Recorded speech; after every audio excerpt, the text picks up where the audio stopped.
आज हम शुरू करने जा रहे हैं राज्य और जिलों की आकृति के संदर्भ में।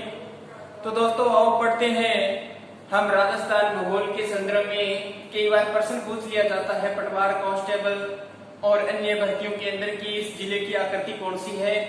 तो हमें उन जिलों की आकृति के संदर्भ में बात करेंगे। तो दोस्तों आओ बात करते हैं राजस्थान के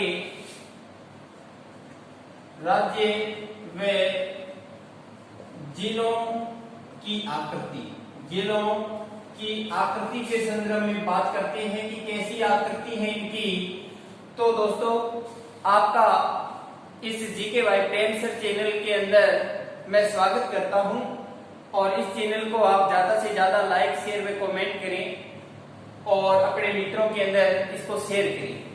तो राज्य की बात करें सबसे पहले तो हमारा जो राजस्थान है, इस राजस्थान की जो आकृति है वो आकृति बताई हुई है विषम कोणीय चतुर्भुजाकार बताई गई है। और ये जो विषम कोणीय चतुर्भुजाकार है ये बताने वाले हैं टी.एच. हेडले। ये आपको साथ में नोट करना है कि राजस्थान की जो आकृति है उसको विषम कोणीय चतुर्भुजाकार जो बताने वाले हैं वो कौन है। तो टी.एच. हेडले ने ये कहा है कि राजस्थान की आकृति विषम कोणीय चतुर्भुजाकार है, अर्थात कोण है वो अच्छी तरह से सही नहीं बन रहे हैं क्योंकि आकृति के अंदर विषम कोण बन रहे हैं, इसलिए इसकी आकृति का नाम दे दिया विषम कोणीय चतुर्भुजाकार। और इसी राजस्थान की आकृति के लिए दूसरा नाम भी दिया गया है पतंगाकार। क्या नाम दिया गया है? पतंगाकार नाम दिया गया है। और ये जो पतंगाकार आपको नाम दिखाई दे रहा है ये नाम दिया है रोहम्बस ने। रोहम्बस नाम के व्यक्ति के द्वारा नाम दिया गया कि राजस्थान की आकृति पतंगाकार है। और जब आप मैप बनाते हो राजस्थान का तो उसमें भी आप पतंगाकार ही मैप बनता है हमारा। तो ये ध्यान रखना, ये इधर की चौड़ाई ज्यादा है राजस्थान की और लंबाई है वो इसकी कम है, इसलिए इसकी आकृति को रोहम्बस के द्वारा पतंगाकार बताया गया है। ये तो है राजस्थान के संदर्भ में। और अब अपने बात करेंगे राजस्थान के जिलों के संदर्भ में बात करेंगे वे कौन से जिले की आकृति कैसी है। तो आप इसको साथ साथ में नोट करते रहें और अपने दोस्तों को शेयर जरूर करें। और अब दोस्तों जिलों की बात करें तो सबसे उत्तरी जिला है राजस्थान का हनुमानगढ़। कौन सा जिला है? हनुमानगढ़ है। और हनुमानगढ़ जिले की जो आकृति है वो हमारे राजस्थान के मैप के अंदर अंग्रेजी का जो एक अक्षर होता है और उस अंग्रेजी के अक्षर जिसको अपने एल कहते हैं इस एल के समान है। ये भी पूछा जा सकता है कि एल के समान किसकी आकृति है, तो हनुमानगढ़ की है। और ये भी पूछा जा सकता है कि कुर्सी या सोफे नुमा आकृति वाला जिला कौन सा है। सोफे नुमा आकृति वाला जिला कौन सा है, तब भी हमारा आंसर है वो क्या हो जाएगा? हनुमानगढ़ हो जाएगा। अब अपने ध्यान रखना कि हनुमान जी को नीचे नहीं बिठाएंगे, किस पे बिठाएंगे? सोफे पे या कुर्सी पे। तो वही आकृति किसकी है? हनुमानगढ़ की है। बस ऐसे याद रखो, याद हो जाएगा। और हनुमानगढ़ एल आकृति, एल का मतलब होता है लाल, तो लाल झंडा याद रखना एल का मतलब। और कुर्सी या सोफे पर हनुमान जी को बिठाते हैं तो हनुमानगढ़ का आपको याद हो जाएगा कि अंग्रेजी के एल अक्षर के समान हनुमानगढ़ है। कुर्सी और सोफे पे हनुमान को बिठाएंगे तो हनुमानगढ़ हो गया। अब अपने नेक्स्ट बात करते हैं अगले जिले की, साथ साथ में नोट करते रहिए आप। तो नेक्स्ट बात करेंगे अपने सीकर की। सीकर की बात करें तो अपने बात करते हैं सीकर की जो आकृति है वो पहले आप आकृति थोड़ा सा अपने मैप के आधार पे इसे बनाएंगे तो आपको ऐसी आकृति दिखाई देगी। तो इसका मतलब है यहां से आप देखेंगे तो आपको ऐसी अर्धचंद्राकार दिखाई देगी। अर्धचंद्राकार देखी तो सीकर की आकृति है। सीकर का मतलब ही होता है ऊंचाई पर, अधिक ऊंचाई पर, और अधिक ऊंचाई पर कौन उड़ते हैं? पक्षी उड़ते हैं। तो आप ध्यान रखना कि अपने कह सकते हैं कि जो उड़ता हुआ पक्षी की आकृति वाला जिला कौन सा है? तो सीकर है। ये भी ध्यान रखना कि उड़ते हुए पक्षी के समान वाला या चिड़िया के समान वाला जिला कौन सा है? तो सीकर है। अब इसकी आकृति देखो, चंद्रमा के समान है, अर्धचंद्राकार भी बोलते हैं इसको, तो इसको बोलेंगे अर्धचंद्राकार। अर्धचंद्राकार आकृति वाला जिला हो गया। अब दोस्तों इसको जो प्याला होता है उस प्याले नुमा भी है ये, इसलिए इसको बोलेंगे प्याला नुमा। ये आपको ध्यान रखना है। प्याला जो जिसमें कुछ अमृत वगैरह डाल के पीते हैं उनकी बात करते हैं, तो जोगियों के पास में होता है ऐसा, और इसी को बोलते हैं कटोरा, जो भिखारियों के पास में होता है कटोरा। याद रखना, कटोरा नुमा भी इसको कहते हैं। तो ये आपको 4 शब्द सीकर के लिए याद रखने हैं। सीकर पे, चंद्रमा सीकर पे है तो सीकर याद रखना। उड़ते हुए पक्षी भी सीकर में उड़ते हैं, तो उड़ता हुआ पक्षी के समान सीकर है। प्याला नुमा, जो प्याला पीता है अमृत का वो सीकर को छू लेता है, तो वो अमृत का प्याला पीने वाला वो भी सीकर है। और कटोरा नुमा, देखो सीकर से अगर कोई गिरता है तो कटोरे तक पहुंच जाता है। ये भी ध्यान रखना, भिखारी की जो शक्ति है वो भी पैदा हो सकती है इंसान में। इसलिए आपको उड़ते हुए पक्षी, अर्धचंद्राकार, प्याला नुमा और कटोरा नुमा याद रखना है। किसका? सीकर जिले का। यहां तक आपको याद हो गया। तो अब अपने नेक्स्ट जिले की बात करते हैं। सीकर के बाद में अपने नेक्स्ट जो जिला है उसकी बात करते हैं, और नाम आएगा भरतपुर का। दोस्तों भरतपुर, जब राम लक्ष्मण वनवास चले गए थे तो भरत ने पीछे से कहा कि उस वन के अंदर बहुत सारी गिलहरियां होंगी। तो आपको याद हो गया कि जब राम और लक्ष्मण वनवास गए थे तो भरत ने क्या कहा था कि वन के अंदर बहुत सारी गिलहरियां होगी। तो आप लिख लेंगे यहाँ पे भरतपुर क्या करती है? वो गिलहरी नुमा, गिलहरी नुमा है। बस इसका एक ही नाम याद रखना है आपको, ठीक है। अब अपने नेक्स्ट बात करें तो भरतपुर के बाद में आता है धौलपुर। धौलपुर, अरे पानी होगा तभी कुछ धोएंगे, कपड़े की बात हो चाहे नहाने की बात हो, नाले धोने का काम है वो कब होगा? पानी होगा तभी होगा। और धौलपुर, करौली, ये 2 जिले आपने मिलाने हैं। कैसे मिलाने हैं? तो देखो धोने का काम है वो कर्मी से, हाथ से होता है। कपड़े धोने का काम है वो भी किसी हाथ से होता है। तो पानी के बगैर कोई कपड़े धो सकते हैं? नहीं ना। तो धोने का काम हाथ से होता है, तो इन दोनों का काम एक ही होगा। जहां पानी होगा वहां बतख होगी। तो इनकी आकृति कैसी है? बतख के समान है, बतख नुमा लिखनी है। ध्यान रखना, दोबारा देखो, धोने का काम किससे होता है? कर्मी से, हाथ। ये प्रवाची हाथ का कि कर्मी से हाथ, धोने का काम हाथ से हो रहा है। तो देखिए यहाँ पानी होगा तो वहां पानी में बतख भी होगी। तो इन दोनों को संयुक्त रूप से किस नुमा आकृति बताई गई है? बतख नुमा बताई गई। याद हो जाएगा। तो नेक्स्ट बात करते हैं। अब देखो यहाँ दो आया है, दो आया है, तो दो के बाद में आपने दो लगा देने। देखो दो कौन से? धौलपुर और करौली 2 हो गए, और 2 से बना देना है दोसा। क्या बनाना है? दोसा बनाना है। क्या बनाना है? दोसा बनाना है। और जो दोसा है उसकी आकृति कैसी है? अब आपने दोसा की आकृति याद करनी है कि दोसा की आकृति कैसी है। हालांकि सभी जो राजस्थान के जिले हैं उनकी आकृति आपके बिल्कुल दिमाग के अंदर कैप्ट होनी चाहिए, बिल्कुल आपके दिमाग के अंदर ऐसे होनी चाहिए जैसे जिले का नाम लिया और आकृति उसकी दिमाग में आ गई। जैसे अर्धचंद्राकार, तो अर्धचंद्राकार जो चंद्रमा है वो आधा है, उसके समान आकृति शिखर की है। तो उड़ते हुए पक्षी के समान ये अपने शिखर को घेरे। तो दौसा, दो जिले एक जैसे थे, धौलपुर और करौली, बतख है वहां पर।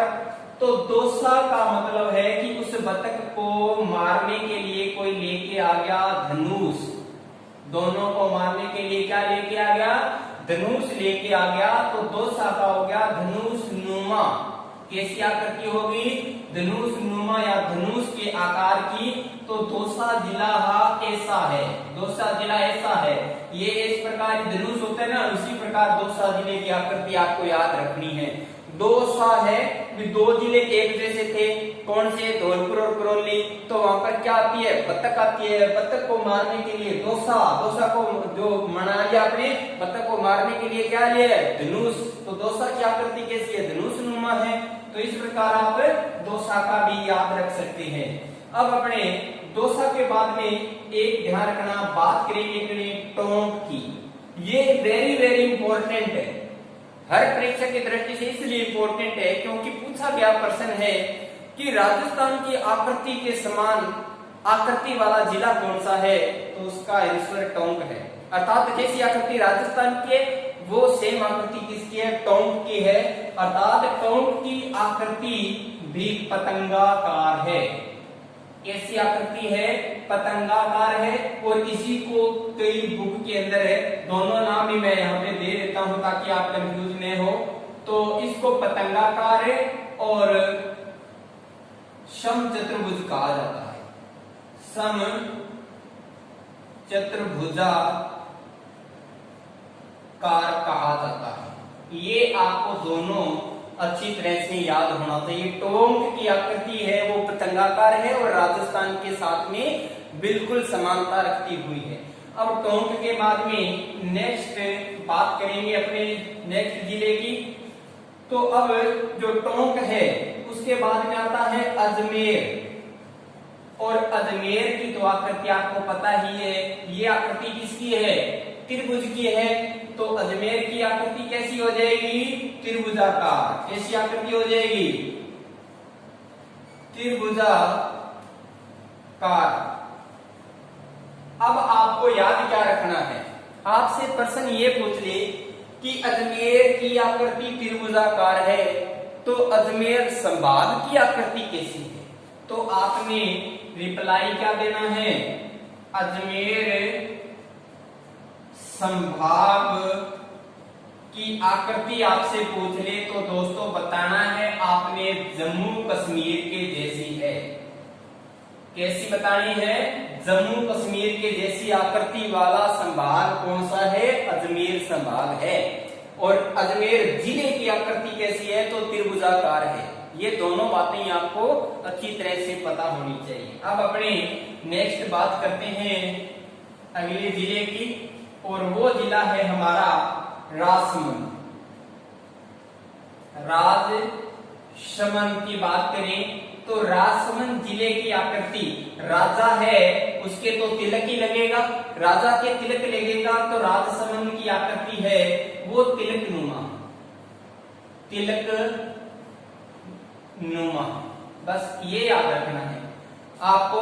राजसमंद जो राजा के साथ में संबंध है उसके तिलक लगेगा, तो तिलक नुमा आकृति है किसकी, राजसमंद की। बस ये से याद रखना है।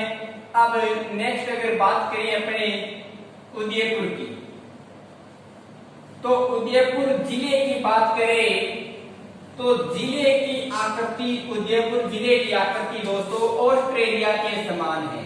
ये ध्यान रखना, ऑस्ट्रेलिया के समान, विदेशों के साथ में तुलना करने वाला जिला कौन सा है, तो उदयपुर जिले की आकृति कैसी है, ऑस्ट्रेलिया के समान है।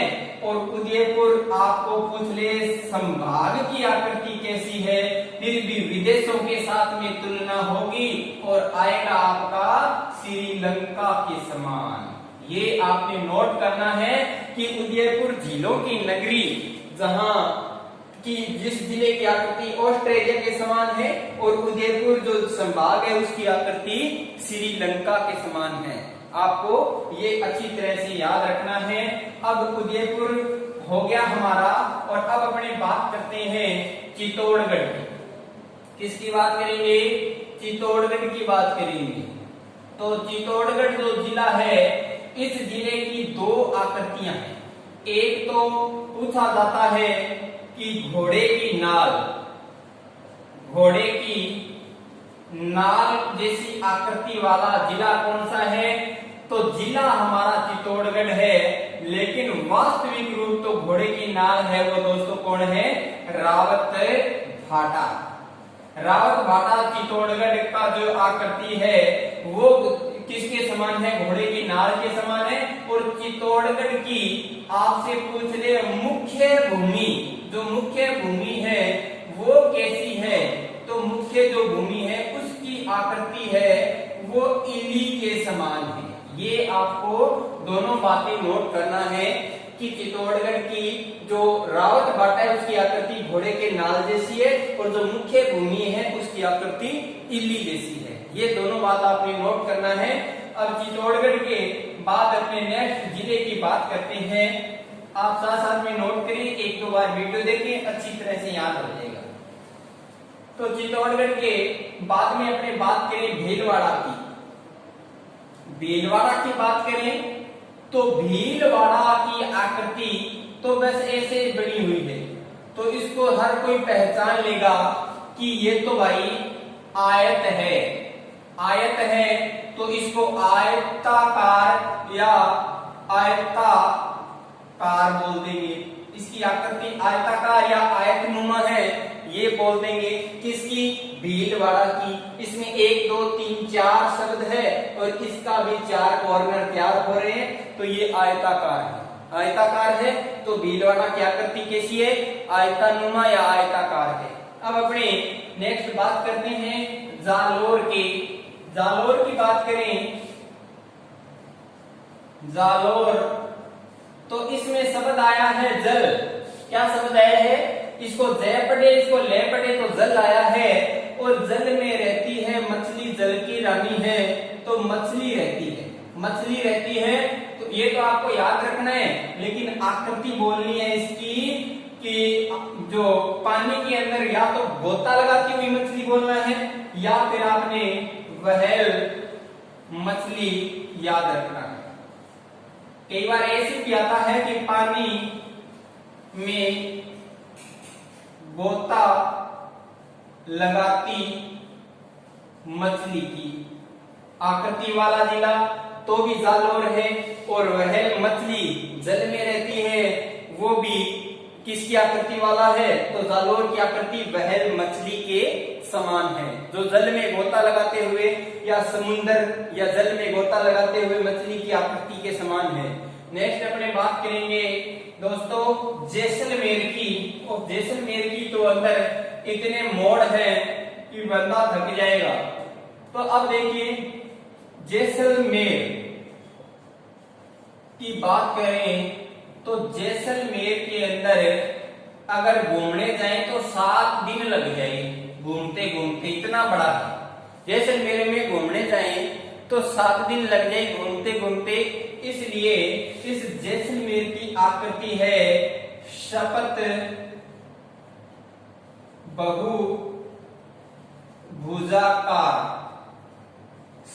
बहुभुजाकार, या इसको ऐसे भी लिख सकते हैं 7 अनियमित भुजा वाली आकृति।